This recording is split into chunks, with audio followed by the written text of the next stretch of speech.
आप भी अपनी मतलब से काम करते हैं रवीश जी। आपने अपनी पूरी जर्नलिज्म कैरियर में ऐसे उंगली दिखा करके मोदी जी की इंटरव्यू मांगे थे।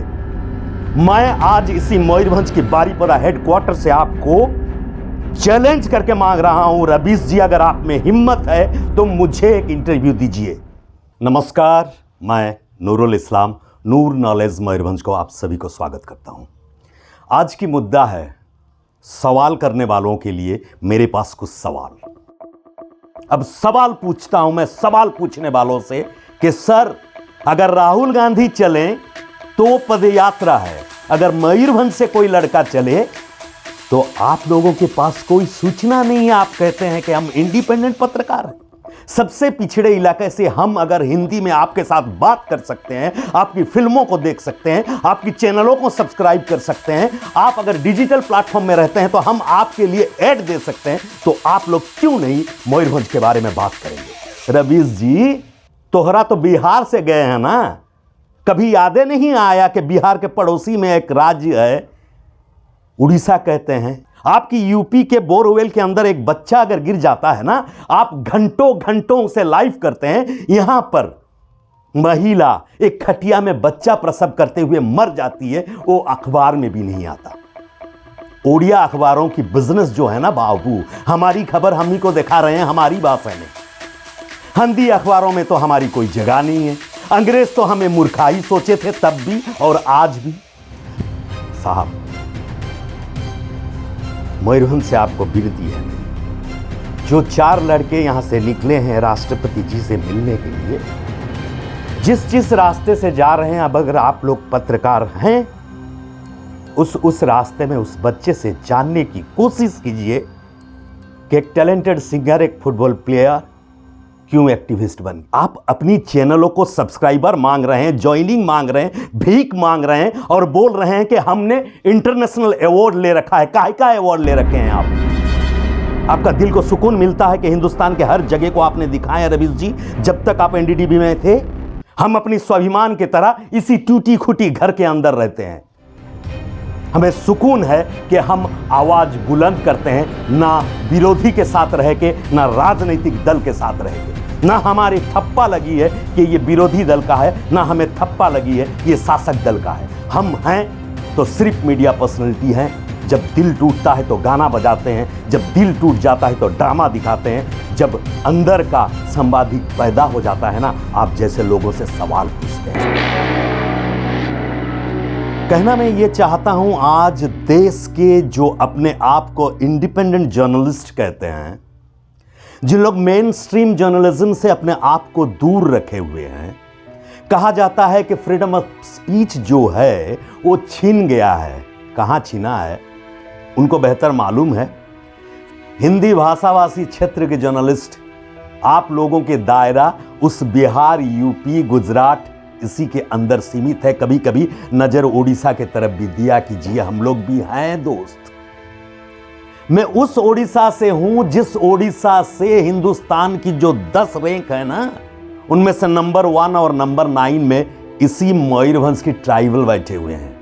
आप लोग आए थे, नेशनल मीडिया आए थे, आप लोग आए थे तब जब यहां से राष्ट्रपति चुनाव के लिए हमने कैंडिडेट भेजने की तैयारी की थी एक साड़ी के साथ, तब आप लोग आए थे। उसके बाद आप लोगों की कोई मुलाकात नहीं है। तब ये सेम मीडिया कहा था कि मैडम प्रेसिडेंट के गांव में इलेक्ट्रिसिटी नहीं है। आप लोग तब 2 खेमे में बदल गए थे। साहब, अगर राहुल गांधी चलें तो पदयात्रा है, अगर मयूरभंज से कोई लड़का चले तो आप लोगों के पास कोई सूचना नहीं है। आप कहते हैं कि हम इंडिपेंडेंट पत्रकार हैं। आप हिंदी अखबार देखते हैं तो हिंदी अखबार ने भी बताया है कि एक लड़का कुछ मांग लेकर के पैदल में चल के दिल्ली आ रहा है। अब सवाल पूछता हूं मैं सवाल पूछने वालों से कि सर, ये मयूरभंज स्टेट था, हमने आपकी देश की आजादी के साथ मयूरभंज आजाद नहीं हुआ था। आप लोगों ने इस मयूरभंज को आजादी के बाद दिए। सारी लिंक डिस्क्रिप्शन में है, उसे पढ़ लीजिएगा, उससे देख लीजिएगा। एक बात ध्यान दें, सरकार, विरोधी दल और चतुर्थ खंभ कहलाने वाले आप सब जर्नलिस्ट जो इंडिपेंडेंट पत्रकार कहते हैं अपने आप को, ध्यान में रख लें। सरकार भी ध्यान में रख ले, अगर एक बार ट्राइबल जागा तो फिर उन्हें दबाना मुमकिन नहीं होता। इस लड़का जिसका नाम मैं बोल रहा हूं, उसकी सारी बातों की डिस्क्रिप्शन दे रहा हूं, डिस्क्रिप्शन बॉक्स में सारी बातें दे रहा हूं कि वो कहना क्या चाहता है। रवीश जी, शर्मा जी, मैडम जी, जिनकी जिनकी मैंने फोटो और लिंक दिया हूं, टैग किया हूं, आप सबों से मेरी कहना है कि लड़का एक मयूरभंज से अकेला चल रहा है। वो कौन है? थोड़ा देखो देखो देखो। गायक है, स्पोर्ट्समैन है, फुटबॉल चैंपियन है, सिंगर है, लेकिन आज एक्टिविस्ट बन गया है। सबसे पिछड़े इलाके से हम अगर हिंदी में आपके साथ बात कर सकते हैं, आपकी फिल्मों को देख सकते हैं, आपकी चैनलों को सब्सक्राइब कर सकते हैं, आप अगर डिजिटल प्लेटफॉर्म में रहते हैं तो हम आपके लिए ऐड दे सकते हैं, तो आप लोग क्यों नहीं मयूरभंज के बारे में बात करेंगे? क्यों नहीं मयूरभंज की ट्राइबलों की समस्या के बारे में सरकार तक पहुंचाएंगे, अगर सरकार की 1 से 10 नंबर ओहदे में मयूरभंज के लोग हैं? कितनी दिन सहेंगे हम? आजादी के बाद से हमारी आजादी वो आजादी नहीं थी जो आजादी आप बात कर रहे हैं।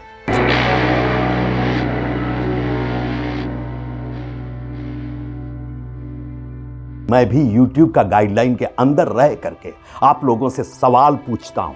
जो एनडीडीबी के अंग्रेजी बोलने वाली मैडम है ना, वो आई थी, अंग्रेजी वाली मैडम आई थी द्रौपदी जी का गांव से बताया रही थी।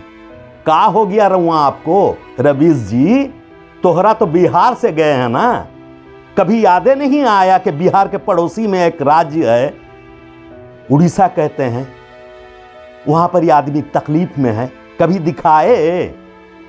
आप भी अपनी मतलब से काम करते हैं रवीश जी। आपने अपनी पूरी जर्नलिज्म कैरियर में ऐसे उंगली दिखा करके मोदी जी के इंटरव्यू मांगे थे। मैं आज इसी मयूरभंज की बारीपदा हेडक्वार्टर से आपको चैलेंज करके मांग रहा हूं, रवीश जी, अगर आप में हिम्मत है तो मुझे एक इंटरव्यू दीजिए। आप भी वहीं आ गए हैं, आपके पास 3 मिलियन सब्सक्राइबर हैं, मैं वहीं आ गया हूं, सिर्फ 3000 सब्सक्राइबर हैं। मैं आपके जैसे पढ़ा लिखा नहीं हूं, मुझे ना अंग्रेजी सही आता है, ना हिंदी सही आता है, ना उड़िया सही आता है, ना सांताली सही आता है, ना बंगाली सही आता है, लेकिन अपने दिल की भाव को दिल तक पहुंचाने की औकात रखता हूं। कभी देंगे शर्मा साहब, मैडम जर्नलिस्ट, दीजिएगा कभी मुझे इंटरव्यू? नहीं दीजिएगा, क्योंकि आप लोगों की पोल, आप लोगों की सवाल के पीछे हूं। मेरी पूरी कैरियर आप देख लीजिए, ना कोई भी राजनीतिक दल से मैं हूं, ना किसी भी एक मीडिया प्लेटफॉर्म में रह के काम किया हूं। आप अपनी चैनलों को सब्सक्राइबर मांग रहे हैं, ज्वाइनिंग मांग रहे हैं, भीख मांग रहे हैं और बोल रहे हैं कि हमने इंटरनेशनल अवार्ड ले रखा है। काहे का अवार्ड ले रखे हैं आप? आपका दिल को सुकून मिलता है कि हिंदुस्तान के हर जगह को आपने दिखाया रवीश जी, जब तक आप एनडीडीबी में थे। रवीश जी, आप जब चिट्ठी भी नहीं छांटा करते थे ना, ये नूरुल इस्लाम एनडीडीबी में कैमरामैन की जॉब किया करता था और स्टार न्यूज में मेरी खबरें बजा करती थी। मेरी गुरुजी संपत महापात्र थे। हम अपनी स्वाभिमान की तरह इसी टूटी खुटी घर के अंदर रहते हैं। हमें सुकून है कि हम आवाज बुलंद करते हैं, ना विरोधी के साथ रह के, ना राजनीतिक दल के साथ रह के, ना हमारी थप्पा लगी है कि ये विरोधी दल का है, ना हमें थप्पा लगी है ये शासक दल का है। हम हैं तो सिर्फ मीडिया पर्सनैलिटी हैं। जब दिल टूटता है तो गाना बजाते हैं, जब दिल टूट जाता है तो ड्रामा दिखाते हैं, जब अंदर का संवादिक पैदा हो जाता है ना, आप जैसे लोगों से सवाल पूछते हैं। फिर से ललकार रहा हूं साहब जी, बड़ी विनम्रता के साथ, आप इंटरनेशनल अवार्ड लिया हुआ रवीश कुमार जी हैं। शर्मा जी बोल हल्ला क्या क्या बोलते हैं साहब। मेरे पास टेलीप्रॉम्प्टर नहीं है रवीश जी, आपको आपके फैन ने टेलीप्रॉम्प्टर दे दिया है, आपने 6000 वर्ड टाइप करके उसे पढ़ रहे हैं। मैं जो बोल रहा हूं दिल से बोल रहा हूं। मेरे पास टेलीप्रॉम्प्टर नहीं है, मेरे पास एक मोबाइल फोन है। मेरी कोई फैन को मैंने आज तक मांगा नहीं। किसी भी वीडियो आप देख लीजिए, कभी किसी को बोला नहीं मुझे सब्सक्राइब कीजिए, इसलिए कि मुझे पैसा कमाना है, मेरी फैमिली एग्जिस्ट करना है। नहीं मालूम है, हम उसी स्वाभिमानी प्रदेश से हैं, मयूरभंज से हैं। सवाल पूछने वालों को सवाल पूछा हूं, जवाब मिलेगा नहीं मुझे मालूम है, लेकिन एक बात याद रखिएगा रवीश जी, आप भी उसी प्लेटफॉर्म में आ गए हैं जहां पहले मैं आ चुका हूं। आपके नाम का भी एक चैनल खोला हूं, रवीश कुमार उड़िया। विनम्र अनुरोध करता हूं आप सभी नेशनल जर्नलिस्टों को कि एक लड़का मयूरभंज से निकला है, कुछ बातें कहना चाहता है, आप उसे सुनिए। वो सही कह रहा है, गलत कह रहा है, आप लोग सुनिए। कहां गया वो मार्जर एग्रीमेंट जो मयूरभंज के साथ पटेल जी, देश की तत्कालीन गृह मंत्री ने किए थे? वो मार्जर एग्रीमेंट कहां है? इन ट्राइबलों को हक क्यों नहीं मिलता है? सवाल खींचिए। लड़का का सारी डिटेल्स दे रहा हूं, जो पैदल चल के जा रहा है, गायक है, स्पोर्ट्समैन है, सुखराल मुर्मू, मारांडी, सांताल है, खेरवाल है, वही मुर्मू है, वही मारांडी है, वही सोरेन है, वही हांसदा है, वही सब कुछ है। पूछिएगा थोड़ा। यूपी, बिहार, झारखंड, जहां पर भी जो पत्रकार हैं, ये लड़का सिर्फ 4 लड़कों को लेकर के हिम्मत के साथ जा रहा है, बोल रहा है कि गुंडरिया शहीद जो हुए थे उनकी कारण कहां है, मार्जर एग्रीमेंट कहां है। गलत है तो गलत बताइए, सही है तो सही बताइए, मगर बताइए। याद रखिएगा, आने वाली जनरेशन आपसे पूछेगा कि आपने ये न्यूज़ क्यों नहीं कवर किए थे, क्यों नहीं आप अपनी आवाज बुलंद किए थे। साहब, मयूरभंज से आपको विनती है मेरी, जो 4 लड़के यहां से निकले हैं राष्ट्रपति जी से मिलने के लिए, जिस रास्ते से जा रहे हैं, अब अगर आप लोग पत्रकार हैं, उस रास्ते में उस बच्चे से जानने की कोशिश कीजिए कि एक टैलेंटेड सिंगर, एक फुटबॉल प्लेयर क्यों एक्टिविस्ट बन गया। कन्हैया जी, कन्हैया साहब, ड्यू, कहां से आप? जेएनयू से पास आउट हैं। का हो गया रउआ? कभी कम्युनिस्ट में घुस गए, कभी कांग्रेसुआ में घुस गए, का कहने यहाँ जी? हमारा लड़कन जा रहे हैं चल के, पूछिएगा जरूर। अगर हिम्मत है, अगर पैसा की लालच होल गई है आपकी, तो आप नहीं पूछिएगा, कदर भी नहीं कीजिएगा। कन्हैया जी, विनती है, आपके दोस्तों अभी भी अंदर हैं, आप बाहर ऐश कर रहे हैं। ऐसे आप ही के मीडिया कहता है, हमको ना हिंदी मालूम है, ना उड़िया मालूम है, ना अंग्रेजी मालूम है, ना आप जैसे हम ओरेटर हैं। जितने भी एक्टिविस्ट आप लोग हैं, अगर सच में आपकी रूह कह रही है कि आप एक्टिविस्ट हैं, तो दयापूर्वक इस लड़का जो सुखलाल चल चल के जा रहा है, क्यों आ रहा है, क्या तकलीफ है ट्राइबलों की, ये जानने की कोशिश कीजिए। डिबडिबाइए, सरकार की मत बजाइए कि सरकार ने ट्राइबलों को बहुत ऊंची तक पहुंचा दिया साहब। आपकी लाख लाख शुक्रिया साहब, आपने पहुंचा दिया। हमने भी वीडियो दिखा दिया, आप पहुंचाने के बाद भी वही हैं लोग, दुनिया के चक्कर मार के आगे लोग वही हैं। मेन स्ट्रीम मीडिया से निकाले गए या निकले गए तमाम जर्नलिस्ट, तमाम मीडिया पर्सनालिटीज, तमाम फिल्म मेकर और सोसाइटी को खूबसूरत बनाने की बड़ी बड़ी मोटिवेटिव स्पीच देने वाले आप सबों से गुजारिश है कि जहन में डालें, उड़ीसा बोल के एक राज्य भी है, यहां मयूरभंज बोल के एक जगह भी है, यहां इंसान रहते हैं, इनकी भी समस्याएं हैं। सरकार सुनना जरूरी है। कुछ बातें कहा जाता है, कुछ बातें ना कहते हुए भी सुनाया जाता है।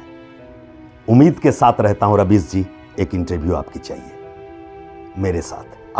आपको मोदी नहीं दिए, मोदी साहब मोदी साहब आपको इंटरव्यू नहीं दिए, ललकारते हैं सुबह से शाम। ये बंदा मयूरभंज में खड़ा हुआ है, आपसे गुजारिश करता है कि एक इंटरव्यू मुझे दीजिए, मुझे आपसे कुछ सवाल पूछना है।